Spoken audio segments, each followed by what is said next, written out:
In today's episode of HR Visionaries, we talk to Taylor. Taylor supports startups and scale-ups from Series D to IPO stage and helps them to create an efficient and great HR function. Stay tuned. Welcome to HR Visionaries, where we unlock the secrets of modern HR. I'm Benjamin, your host. Join us as we shed light on today's HR universe with HR leaders and innovators from across the globe. Whether you're an HR pro, a business leader, or just curious about the future of work, this is your shortcut to the forefront of HR innovation. Brought to you by Hire, the AI talent attraction platform. Welcome to the latest episode of HR Visionaries. I'm very much looking forward to my guest today, Taylor. It's great to have you. Thank you for having me on. I'm excited to be here. Taylor, can you tell us a bit about yourself? Who are you?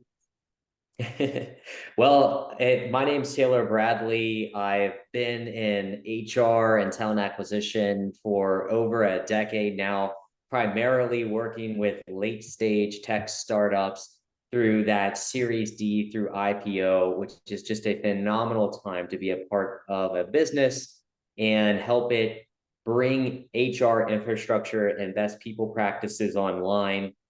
Prior to my career in HR, I was a firefighter paramedic for about 5 years. And what I really enjoy is many of those traits have transitioned nicely over into my career in HR, from crisis management, for being empathetic in tough situations, or reading the room when there's a lot of ambiguity or chaos that may be surrounding you. So happy to dive into all of that today, but in a nutshell, that is who I am. Okay, can you tell us more about your work as a firefighter? So that sounds like very exciting, but also very stressful and very demanding, in particular emotionally.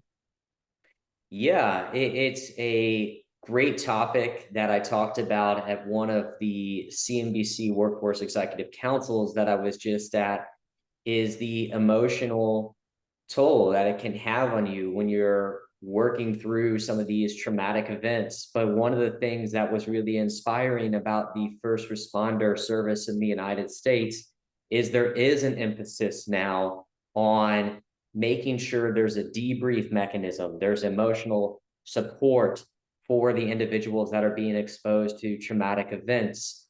One of the pieces that you do recognize when you are a first responder is being able to look at things clinically and not to get involved in the drama, because we aren't paid to be actors, we're paid to be clinicians.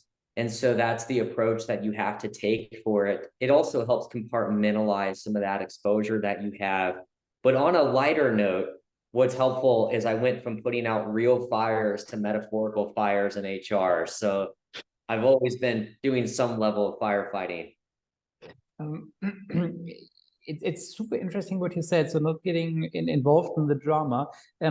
How do you learn this? Given that is, well, I think a skill that is very good to have. However, for most people, it's very difficult to distinguish between problem A, problem B, and not getting caught up in the middle. Yeah, it's something that started out in paramedic school, or when I was in university, is that was a saying that our professor would drill into our heads, is you're there to solve problems, not create more of them. And for me, that was one of the most terrifying things that I experienced on my first call that I went on to as an emergency responder. Is I had that nervousness, hand shaking as I was approaching the scene.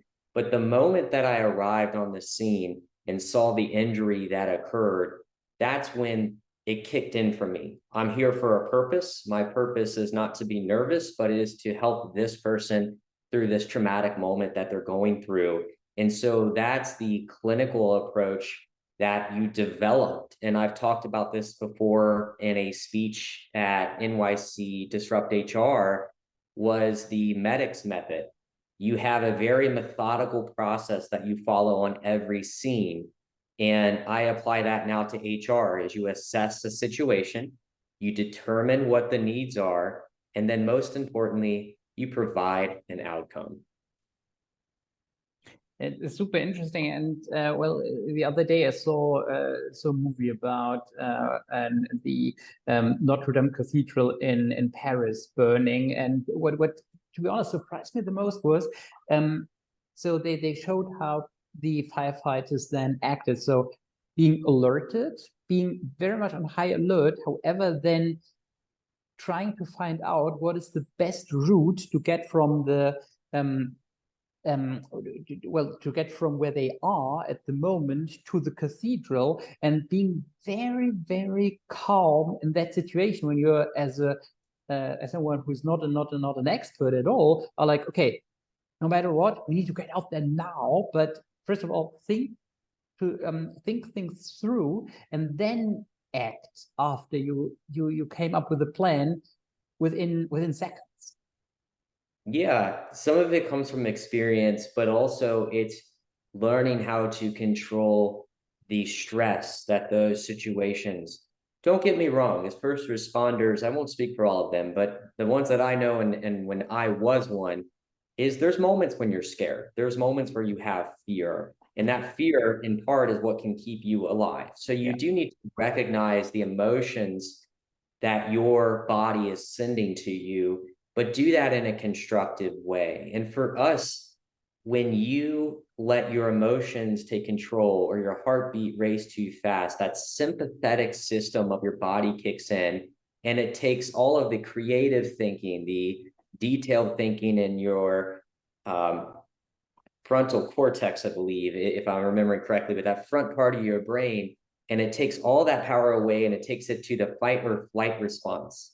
And so you begin to then think in more primitive terms, because it's as our great ancestors, that fight or flight response is what kept them alive, but it isn't the intellectual response that you're looking for.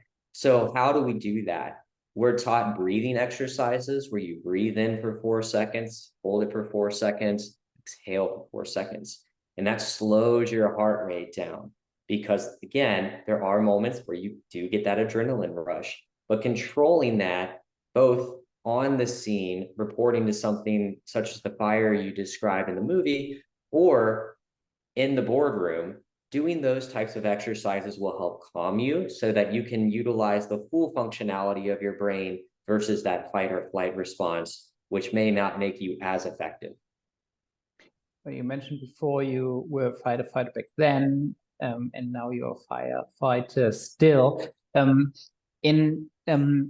I think when you talk to people who are very nervous, who are very, well, very much not relaxed, well, some people don't really take it very well if you tell them, well, I've been in much worse situations, calm down, guys.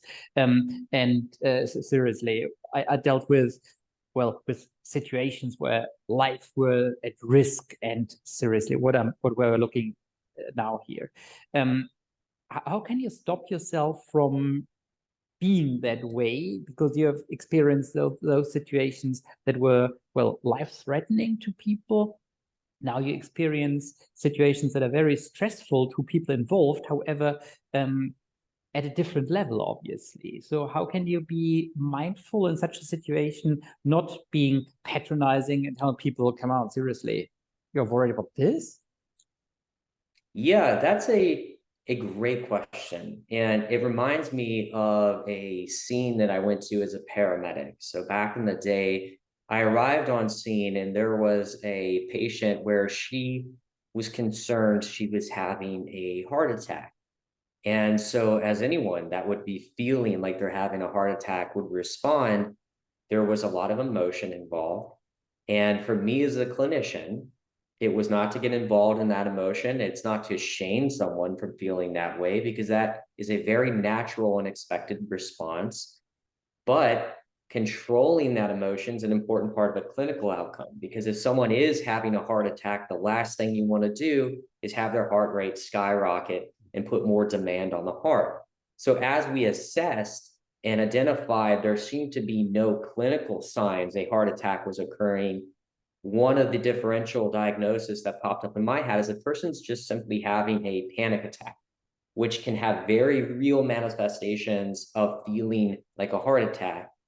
And you can't tell someone you're not having a heart attack, calm down. That's not going to be an effective way to get to that outcome that I described before.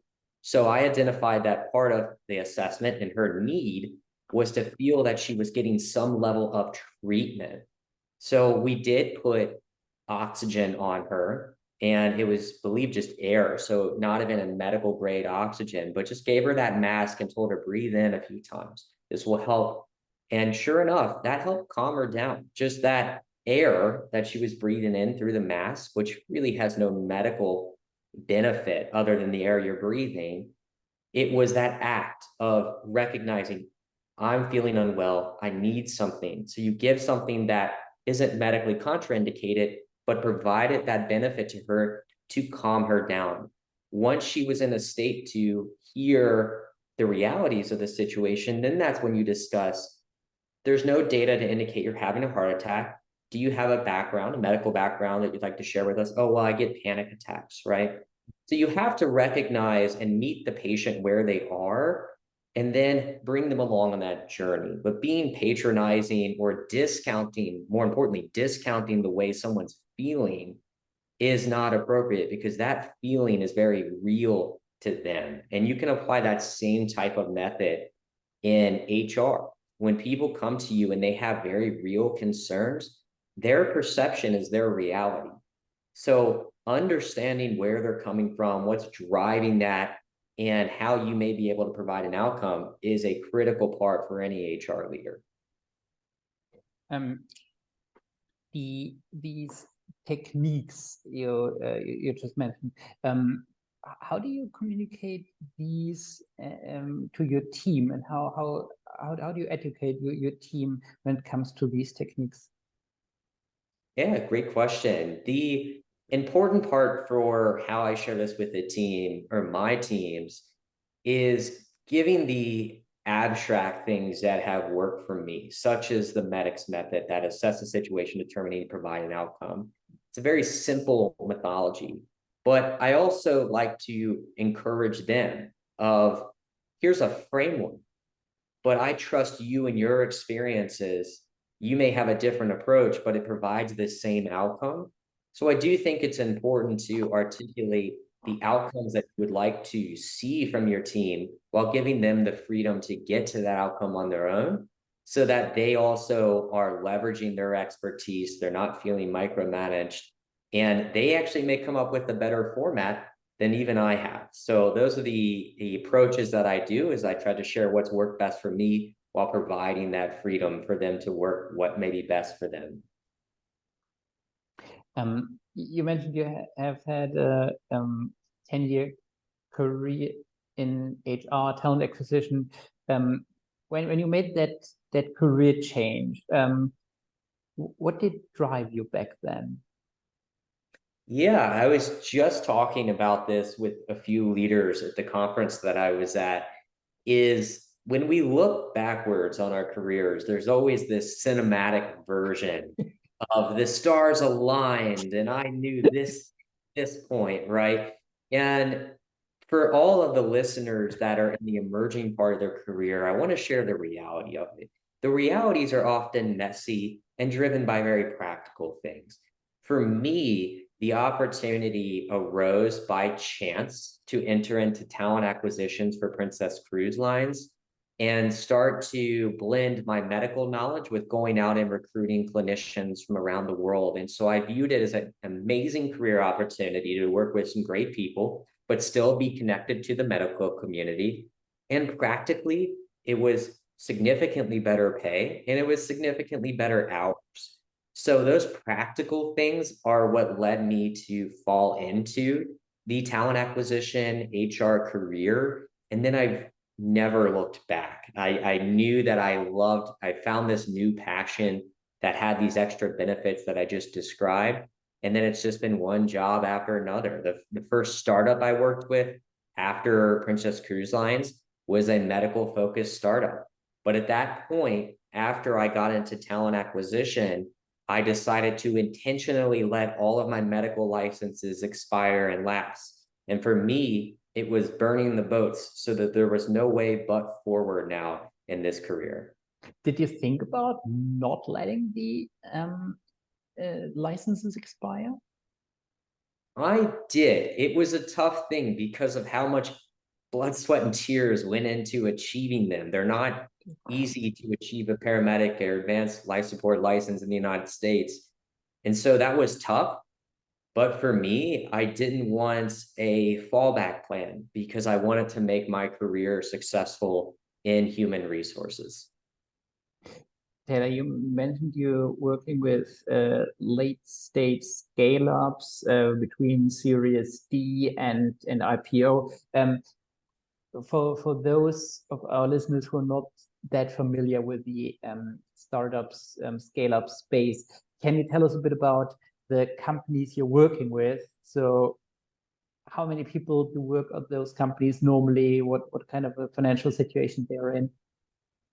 Yeah, and when it comes there's a couple different metrics you just mentioned there. So traditionally, these are tech companies that have valuations of over $1 billion. If I'm painting with a broad brush, they traditionally have employee headcounts that could be from the low hundreds, but scale to around 2,000 to 5,000 employees, and are looking or planning or preparing the company, I should say, for IPO readiness. Now, whether they actually go public or things of that nature depend on a lot of different variables. But the reason that I love this space in particular, that particular span of growth for companies, is that you often get to work with founders, which I find exhilarating because these are individuals that took great personal risk in their financial lives to pursue a dream. And that to me is really inspiring, and a very small subset of leaders in the world ever would consider doing like that. So it's inspiring to work with those individuals. The second piece that I love the most in these types of environments is you have an opportunity to be a builder. And that's what really excites me, is there's often a huge gap in HR infrastructure that needs to be designed from the ground up and scaled. More importantly, will it work, whatever we're building, will it work 3 to 5 years from now so that we can continue to focus on revenue growth versus being held back by some type of HR process? Taylor, yeah, what I find super interesting, in particular in the stage you work with companies with, is it's still a very volatile situation, probably. So one could say there's still a decent chance of the company failing, or you make it to IPO, and well, so you have like from failing to, well, financial freedom for quite many people who are involved. How do people deal with that situation, and how do you deal with that situation, advising those companies working very closely with people who well, who are there and have seen the company growing and are emotionally very involved? Yeah, for some of the listeners that may not be aware of the funding stages of different companies, there's Series A through a whole slew of letters. By the time you typically get to a Series D funding round, there is a measure of stability, not a guarantee to your point, but there is usually a measure of stability in the opportunity to work with that employer. If you go to seed rounds, Series A, Series B, there may be more volatility as you've described. But for where I am as a parent and supporting a family, to me, I like that stability because there's also those opportunities that I mentioned before of this particular stage. The other aspect to your point is IPO is an important day, but it's just that. It's just another day. An IPO is an exciting celebration, but it's not a finish line. It is just another financial transaction that does, yes, typically benefit the company greatly. But by the time you get to an IPO, you've traditionally been working or functioning as a public company, even though you're private, for at least 8 quarters to prove to the market that you can and you are ready for an IPO. So there's, yes, some risk that are out there, but this is the sweet spot that I found in my career and I really enjoy. When you work with founders, what are the what are the skills you admire most, and that are also those skills you learn the most from? Yes. So one that I mentioned before is someone that's just willing to pursue their dream. And the second piece that really stands out to me is traditionally founders are decisive in their thinking and their approach to making a variety of tough calls. Now, that can be a double-edged sword. Sometimes they may make a decision that you don't agree with, but they're going to stick to it. I would rather have a decisive leader that leads with conviction than one that leads in an ambiguous environment that is having analysis paralysis and we're not coming to a decision, or leading by committee. So that's another aspect that I find really intriguing. The third piece is, in my experience, founders care greatly about something that I describe as a symbiotic relationship. The employee-employer relationship is symbiotic, and one's success is intrinsically linked to the other. And I've had the fortune of working with some founders that are fantastic and recognize that it's a symbiotic relationship, and they want to have great people and HR practices so that their team members are supported. Where do you think have most entrepreneurs, most founders learned how to be that way? For me, the founders that I have worked with have not been career CEOs. So prior to becoming a founder, they were either in an IC role or they did this coming out of college. And when I would imagine, I've never been a founder, but I would imagine that when you are working with 10 or 20 people, and then you scale that into 200 or even 2,000, it's very easy to remember the community that you had when the organization was small.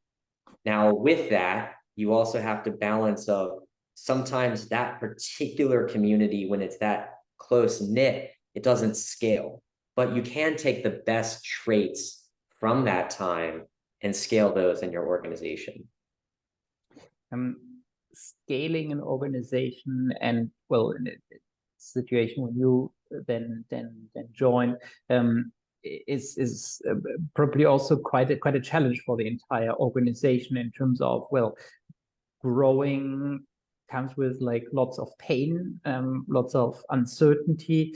How do you help people to, well, not worry too much, but to focus on the job, focus on like, hey, well, focus on what they're supposed to do rather than worry too much about, well, will we make it to the next stage? That's when you have to first zoom out and identify, in particular, this stage of growth for a company is they hit this pivot point.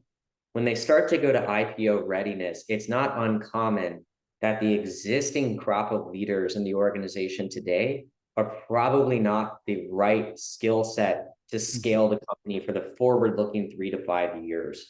And usually startups at this stage of growth tend to see those executives that have been around since the formation of the company start to exit the organization. And that can cause some consternation among the employees. But one of the most important things that you can do during this transition is have a well-run, successful, ideally profitable, if it makes sense, depending on what market you're in, company. because there is no replacement for success when it comes to keeping morale up and people, high quality talent, retained.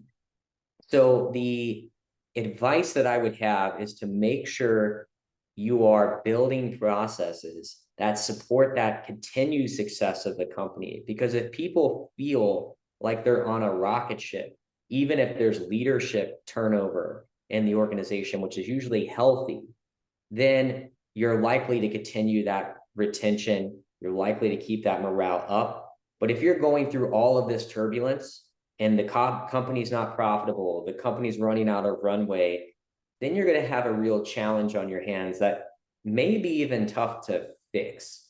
So to me, focus in on, yes, we're going to have some turbulence, but we have to show a pathway to success for all of the folks that are remaining in the organization. Can you tell us a bit about how the setup normally works? So when you join, let's say at stage D, where a lot has already happened, and there's a clear plan. Hey, we need IPO readiness now. So can you tell us a bit about the process? So when do people call you and ask you like, hey, Taylor, we want IPO readiness. Can you help us now? Yeah. So what's great is when you're leading up to an IPO readiness, it's not just HR. HR plays a pivotal role, but it's a team of individuals. Traditionally, you'll be working with your InfoSec team, your IT teams on SOC 2 compliance, depending on whether or not you're in Europe, maybe GDPR compliance and getting that squared away. It's incredibly important, right? Oh, don't say that word. Well, all right. We'll edit that part out, I suppose, right? And then you get into the HR side of the house. For me, what's important in any company, but especially if you're going IPO readiness, is something that I feel is often ignored by HR team members because it's not exciting, is building controls. And I don't mean micromanagement controls over the business, but controls over headcount hiring to make sure you're being scalable and sustainable. Controls over compensation structures, so you're making equitable and consistent decisions to avoid pay equity issues in the organization. Having career architectures in place that will give your team members clear insight into growth opportunities within the organization. And again, something that's not exciting, but incredibly important is having scalable people operation processes. These are all critical foundational pieces that, to be candid, even at Series D, may be not up to par or missing entirely still at that point. And in fairness, many executives don't hire people leaders or experienced people leaders until they get to this stage anyways. So you have to view that as an opportunity, but make sure that you're scaling all of these administrative processes because they do end up providing significant strategic value to the business. Well, since you work with quite a number of organizations, can you tell us a bit about your view of the future? So what do you think will be important to the companies you work with over the next few years?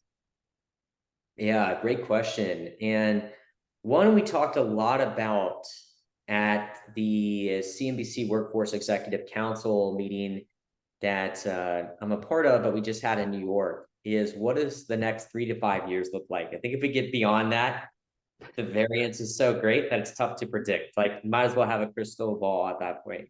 But for me, the 3 to 5 years, one thing that really stood out to me in the numerous layoffs that you've seen recently in tech primarily is executive teams are now looking for G&A to be lean and tech enabled.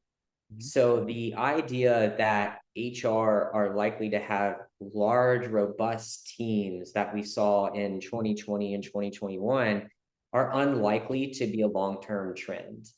So we need to do more with less, and that is absolutely attainable, not just with the utilization and the onboarding of AI. I think that's going to also be a game changer, but just leveraging existing technology and leveraging it effectively can limit your need for FTE and instead pivot maybe to lower cost capital expenses when it comes to SaaS spend. So I do think there's an opportunity for that. The second piece, when it comes to employees themselves, is the key word is flexibility. One thing that we learned during the pandemic era, and then coming out of the pandemic era, where the workforce has had significant leverage over employers just due to the structural changes in the macro market, has been they may not all want they may not all want in office, they may not all want fully remote, but what they do demand is flexibility. If someone has to go to the doctor for an hour, it shouldn't be a significant administrative process for someone to go do something that's natural for being a human, right?